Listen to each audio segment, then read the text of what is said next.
All right, so wanted to start today off a little bit different. Couple of questions I have for you all, and maybe volunteers or whatnot can offer. One is part of our readings we're talking about no dapple, and I was curious, like, when did you first learn about no dapple, and kind of like where were you? I myself first found out about it in 2016. When the protests at Standing Rock really got huge at that moment. Through our readings kind of today and prior learned that it was actually happening, the protest and resistance was happening years before then as well. I was curious, like, when some of you may have encountered no dapple. Definitely a Standing Rock protest. Yeah, 2016 as well? But I thought at first you were saying no dabble, and I was like, I haven't learned about that yet. Yeah, no, thank you. I'll write it down. Yeah, thank you. It took me a minute. When you said Standing Rock, I was like, oh. Yeah, no No. dapple. Coda access Oh, yes. pipeline. Or the Keystone XL. Yeah, Keystone XL. Anybody else feel confident to share? I would say I haven't heard that specific term. Yeah. But as far as like seeing indigenous resistance efforts, movements against like pipelines and stuff, I remember seeing like little bits and pieces like in the news when I was younger, but it's really glossed over. Yeah. So a lot of indigenous history, education, and movements is not covered by media. And I would say, and I think our readings point to that as well, that there's a similarity in coverage on indigenous movements within Abiyala, or what we call North and South America, and what's happening in Palestine, right, and how that's covered.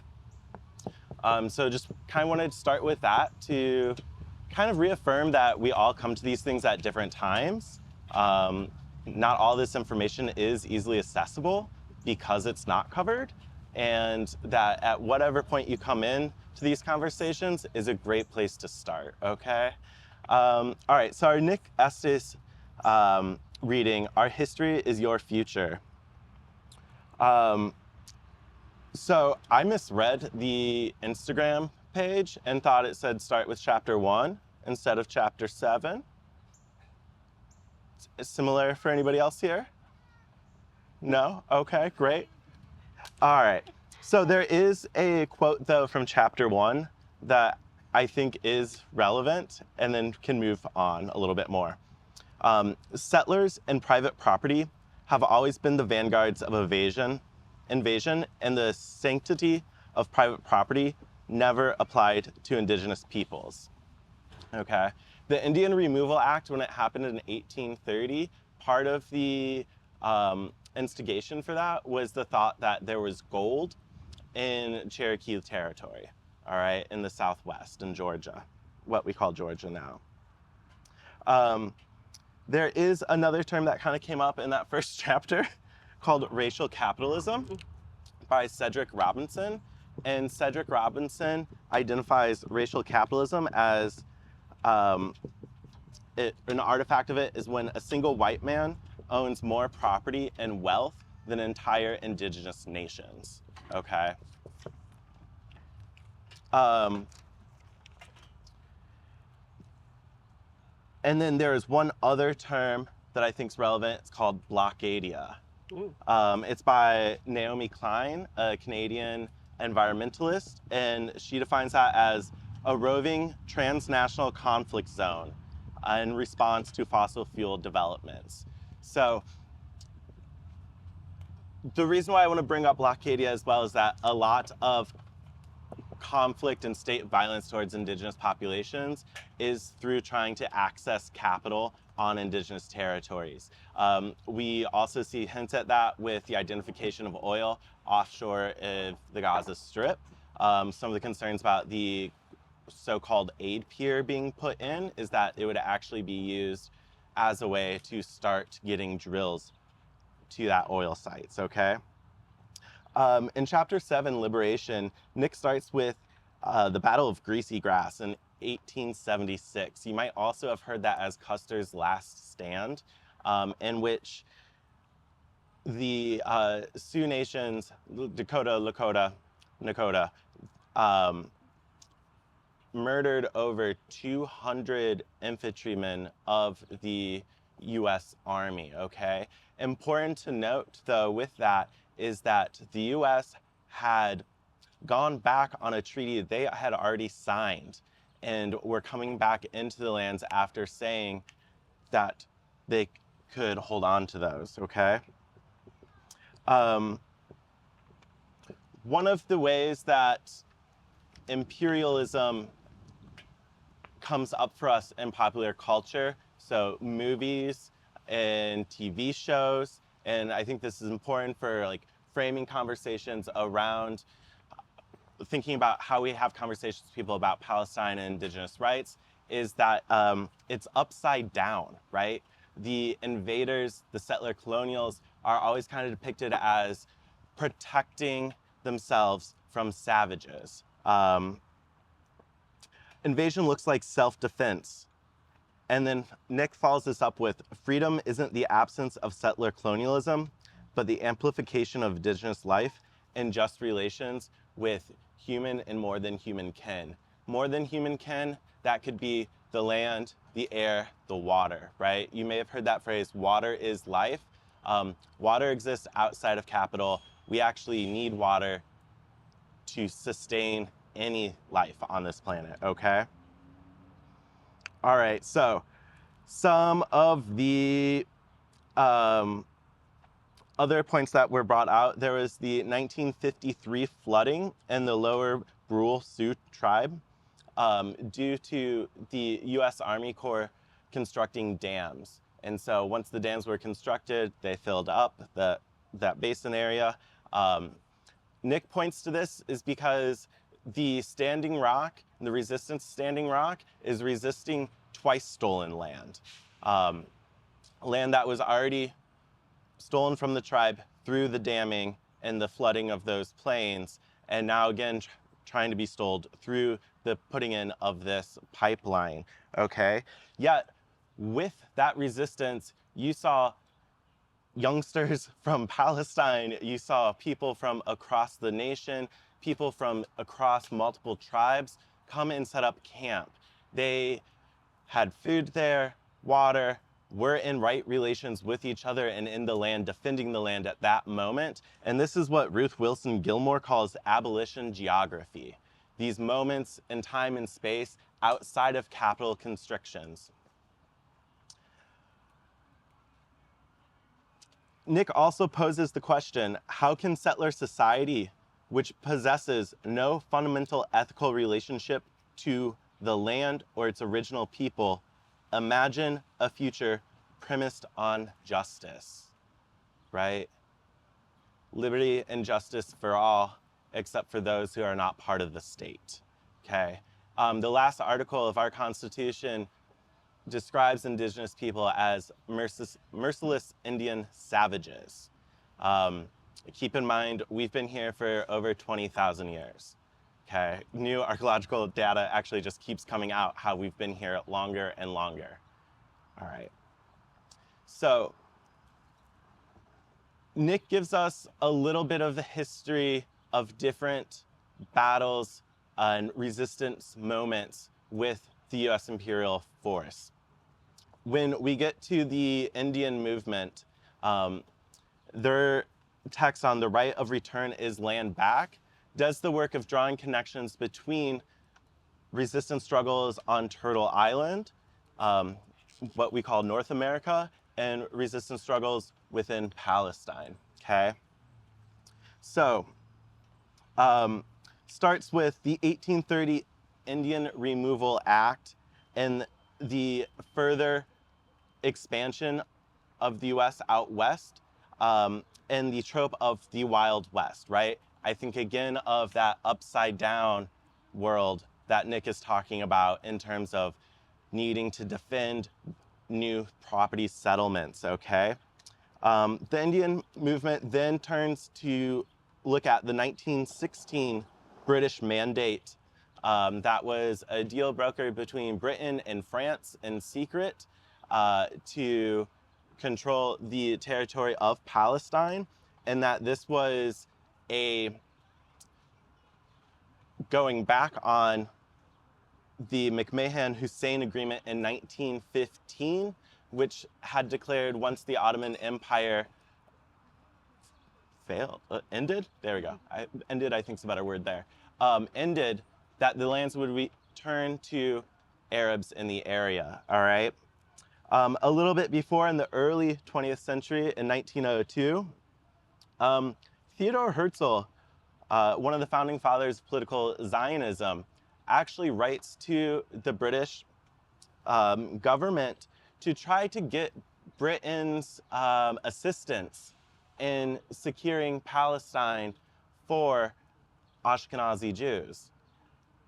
In part of his plea for help with this, how he sways the British government is to actually, in his letter, call it a colonial venture, right?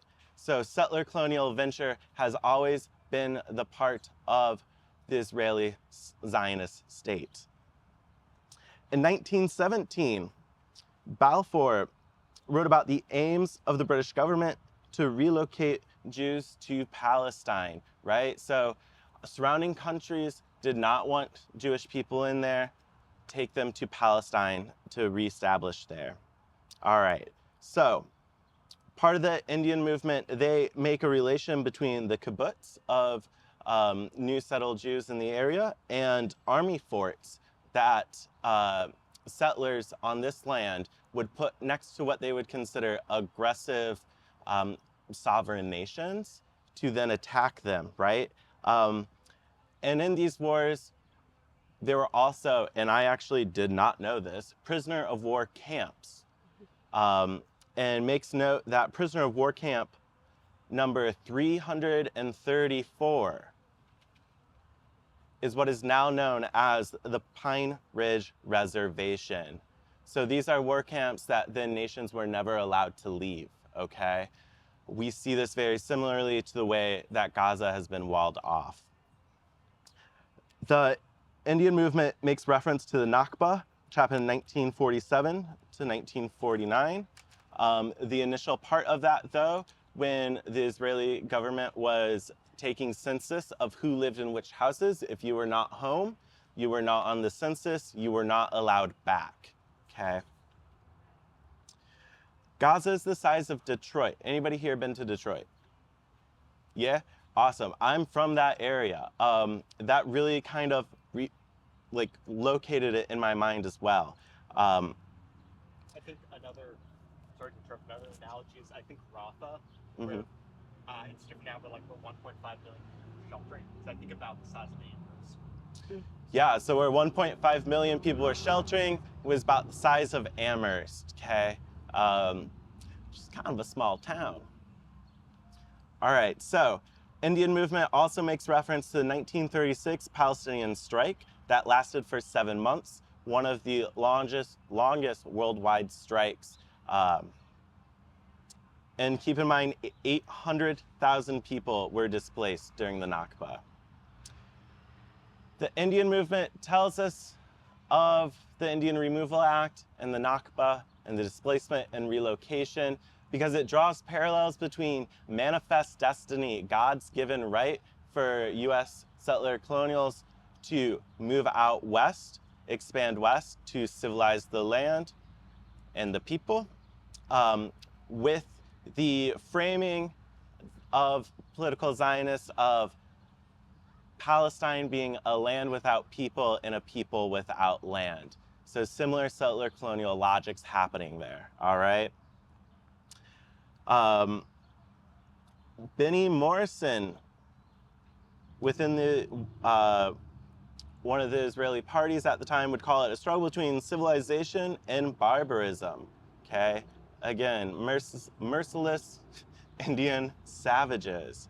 Or you also see this by General Pratt with the opening of Carlisle schools, Indian boarding schools, with the phrasing, save the Indian, no, not save the Indian, They kill the Indian, save the man, right? Palestinians, when they think about that quote, the Indian movement writes, cite that, you know, when we hear that, we think even the great democracy of America could not be created without first killing the Indians, okay? One of the things that they also, one of the terms they use is called red washing, and how red washing is the indigenization of a people to settler colonials, how they frame themselves so that they act as if they are indigenous to that area. You also see that with anybody who claims to have a great-grandmother who is a Cherokee princess, all right? Cherokee princess as a red washing technique actually comes about in, firstly, with the Indian Removal Act. As Cherokee and of course other tribes were marched out west to territory that they not used to, not familiar with, after being held in stockades over winters with minimal food, that land's now open for grab, and people would try to lay claim to it by calling themselves a Cherokee, descendant from a Cherokee princess. Note, Cherokee don't have royalty. You see this also again with the finalization of the Dawes Allotment Act in the early 20th century, once again breaking up Indian territory, what we now call Oklahoma, and assigning people to tracts of land. Here's the thing, is that depending on what your blood quantum was, you were assigned an overseer and did not have control over how you used that land. You're considered not educated enough and a little too barbaric, right? So in that moment when trying to track people's blood quantum, you also have settlers claiming to be descendants of Cherokee princesses because they wanted land. All right.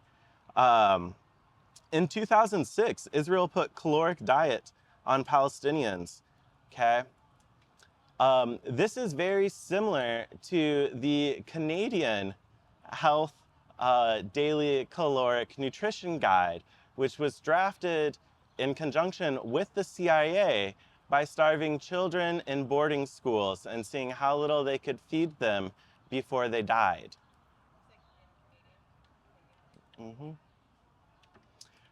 So when we say land back, people do get terrified. When we say right of return, people do get scared. What does that mean? Is that violent? It means outlasting the colonial systems. It means repairing our relationship with the earth, with the water, with the skies, with our more than human kin, okay? All right, so the Indian movement, just a couple more things here, makes note of how colonial states greenwash. One example that they use is the formation of Yosemite Park as a national park in 1890, in which they removed the indigenous population there for that because they wanted to protect the land from the gold rush degradation, right? This is also similar to the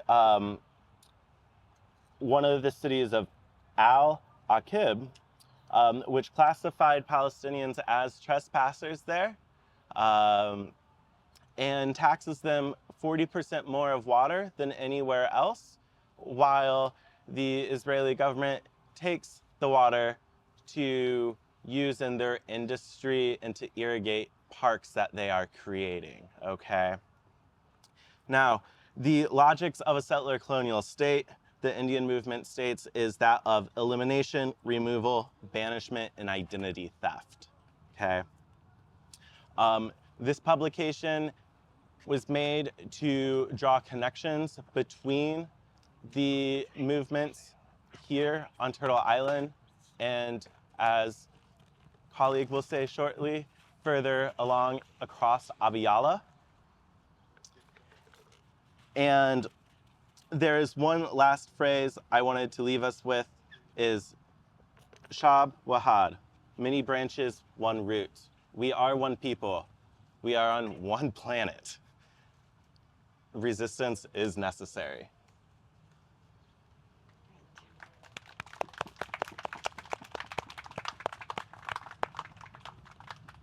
Thank you so much. So I just, with the time that I have, because I think it's important for all of us to have a discussion, and feel free to interrupt anything that I'm going to be briefly talking about. But I just wanted to talk about the other text and the concept of land and what are we talking about and what is this? It's the argument of land back, but then let's focus on the land. And so part of that is that's one of the texts that you read, Jose Carlos Mariátegui, and I have to write it. So if I start speaking in Spanglish, please stop me and I'll write some terms. And also Quechua, please stop me and I'll write some terms. But it's Mariátegui. And that's the two amazing essays that you read on the problem of the Indian, the problem of land. Jose Carlos Mariátegui is one of Latin America's most important Marxist thinkers. Somebody that hasn't enjoyed a lot of popularity, but I think has come up more recently. And what I like to say when I talk about Mariátegui is that Mariátegui talked about like dependency theory before there was even dependency theory. And now in this particular text, and part of what Mariátegui was somebody that was a self-educated individual. Angelica? Oh, yeah. What is dependency theory? Oh, that's a long selection. I'll put it here, dependency theory. So dependency theory is a school of thought that today we would associate with an understanding that countries in the global south are not just poor because they're inferior, but because the global north is sucking away their resources. So they've made them dependent on them too. They've created these cycles of dependency so that our so-called underdevelopment is not because we needed to modernize and leave like indigenous people behind because they're sort of like this obstacle towards modernization, but rather it's colonialism because it's a system that's created a dependency of which they suck and extract. Well, and the contemporary term is extract. So before there was all of that, that's a school of thought that came up in the 1950s. Mariátegui in the 1910s was already talking about that. And this is an individual that talked about all that from lived experience. He was, I think, the child of like 10 siblings, was somebody that was self-educated, and he began mostly as he taught himself to read and write and began reading Marx and reading works in Marxism. He published mostly as an activist. He was trying to get other workers to organize. And one of those things is, well, how do we bring about the revolution in Peru? Part of the idea is, well, how do you create the revolution in Peru? Traditional Marxist theory wouldn't really work for that, according to Mariátegui. And he pissed off a lot of Orthodox Marxists because of that. Because he said, look, we have to understand our reality in Peru. That's why these essays are called the 7, essays on Peruvian reality. You can't just apply Marxism like one size fits all. We have to understand the context in which these processes are happening. And in the case of Peru and a lot of Latin America, most of Latin America, the issue is colonialism, of course. And many Marxists saw, and at the time, would see that, okay, you create the revolution by making everybody into the proletariat. But here's the thing, is that just means that indigenous people would just sort of be subsumed, assimilated into this. Mariátegui saw it a different way, and he is not indigenous, he's a mestizo writer. And what he saw, and his basic argument, was that the Inca Empire was not something that needed to be superseded to attain, the progress of history and then go through capitalism, socialism, the revolution, that this was something backwards. Because according to traditional Marxist theory, always the peak was Europe, right? The story of history kind of moved along Europe and left the rest of the world as if we were sort of inferior. When Mariátegui was arguing that in Latin America, in fact, there were things that were superior already. And one of them was Inca communism. The Inca Empire had attained incredible things. They had maintained irrigation systems. They had maintained incredibly organized economy. And this was the focus. Their economy was something that processes of colonialism broke apart. And that was the problem of why you didn't have a revolution in Peru, because this was interrupted and broken. So then in the second essay that you read is then, what is that was broken? What was that was broken that colonialism created this problem? And that was land. It's a particular understanding of land.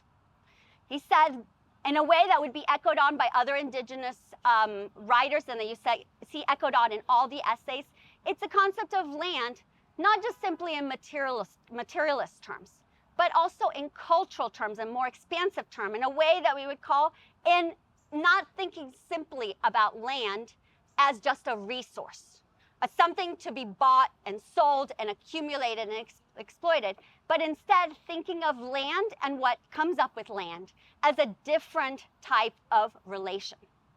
And it evokes different types of relation. And what he turned to is some of those relations which were cooperative types of relationships. And one of those was the concept of land and that idea of the Ayu. And that's a Quechua term. And the Ayu, and also he mentions another one, the Minga, where these understandings, the Minga is an understanding of a collective practice. Something that we see now more prominently today, mutual aid. The idea that if something's going to happen, it happens because we all come together to make it happen. If we need the irrigation system built, it's not simply based on wages, it's that we all come together to build that thing. And that, and then with the Ayu, it's the concept of land too, that is built on these social relations. So that land is not just land, but land evokes a type of understanding of your culture and social relations and obligations of reciprocity that emerge from that. So both of these things encapsulate the idea of reciprocity and particular obligations that come from them. And these are the things that it interrupted.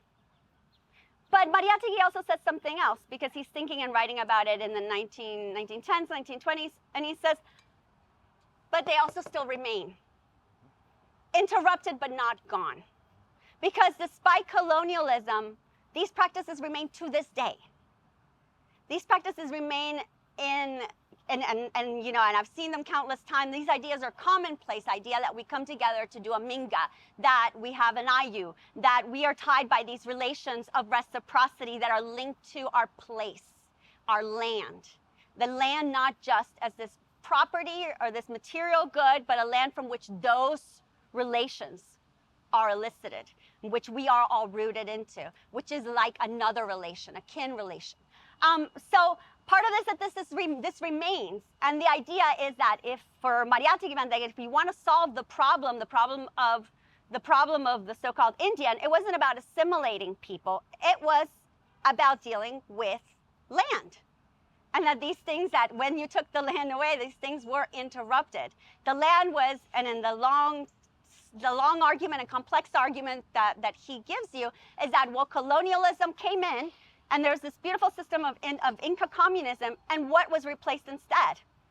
Spanish imperialism that was more like a feudalism. It went backwards. It was a feudalism that was based on feudal relations that simply ransack, and nothing was built. It was also uncreative, completely uncreative.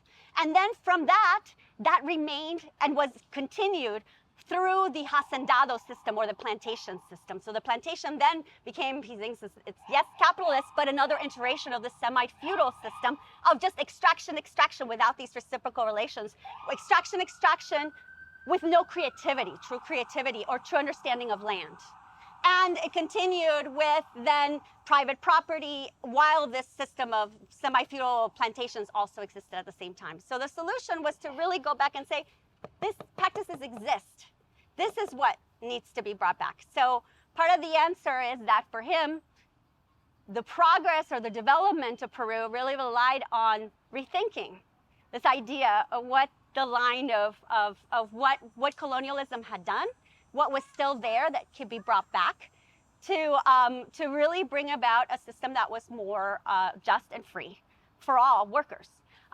So that's a bit in short of that, but a lot of the other readings also talked back about the argument of then what are the arguments of why land back, and part of that is also understanding, and just to like bring our conversation, is something that's tough to tackle is find the patterns of settler colonialism.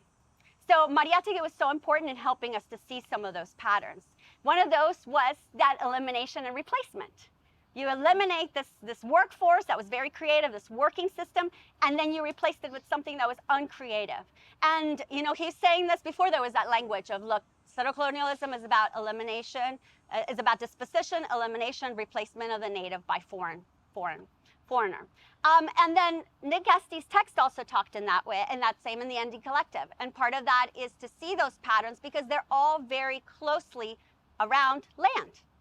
And reconstructing and replacing particular understandings of land that indigenous people, not just, you know, in Latin America, but in all of Abya Yala, and also and that's why there's been so much solidarity with Palestine, because these are shared understandings of land as more than a commodity, as land that is culture, land that represents freedom, and land that for the oppressors is the way in which they will extract resources and commit genocide. When you're talking about reciprocity and obligation, that actually makes me think of the protester that's sitting in the tree in Lincoln to protest the clear cutting of more trees to put in another pipeline. So part of it is we can, I guess, open it up for a discussion about you know, what people saw in these, what everybody saw in these texts that they, you know, wanted to bring up to discussion for all of us to talk about, because the land back argument is something that's so, and right of return is so vital to so many movements. It is a complex argument that it seems like, well, how can you, because people say it's so dangerous, so like, right? And so we have to understand, how do you answer back? How do you answer back to say, it is a rightful, so moral argument, but it's also a historically situated argument. It's a legal argument. It's an economic argument. There's many ways to say, take us serious. This is an important and about due time argument that we all start putting front and center, that this is all about bringing land back to people. Thank you.